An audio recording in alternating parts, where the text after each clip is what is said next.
Want to get straight to the latest on Hurricane Laura. Again, it is expected to be a Category 4 storm when it hits the southern U.S., particularly Louisiana and Texas are bracing for landfall. We're seeing evacuations. We're seeing closure of oil production in the Gulf as well. To wrap it all up for us is Jonathan Porter. He's Accuweather Vice President of Business Services. Jonathan?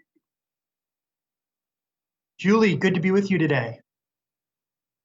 So, what is the latest in terms of what we're seeing, what we can expect in terms of the timeline and severity? Julie, it's not good news. This is a life-threatening and very dangerous situation across East Texas and also southwestern Louisiana. There's going to be impacts, serious life-threatening impacts over a broad area. Laura, as AccuWeather had been forecasting for days, rapidly intensified overnight and is now a very strong Category 3 hurricane.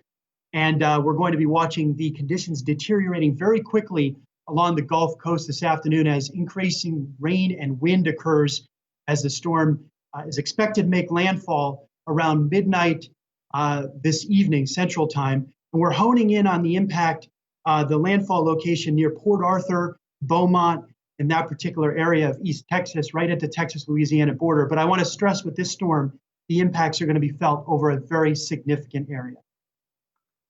And talk to us about, in the wake of the storm as well, how long effects could last. And I'm curious in particular, I would imagine that we are expecting power outages. How long do they typically last in this kind of situation? And that oil production I mentioned, how long does it usually take for that kind of thing to get back online?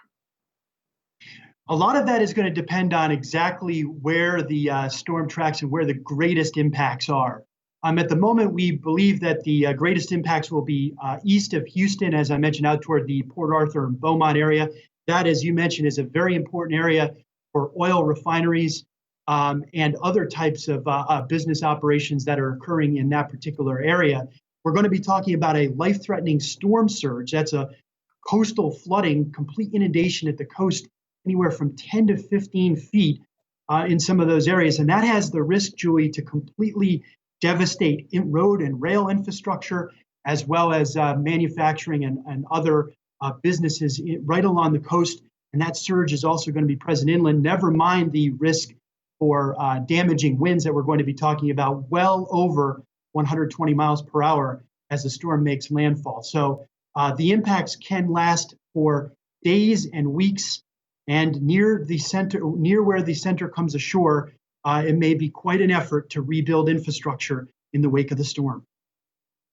Jonathan Porter, AccuWeather Vice President of Business Services, thank you so much for laying out the severity of this situation. Appreciate it.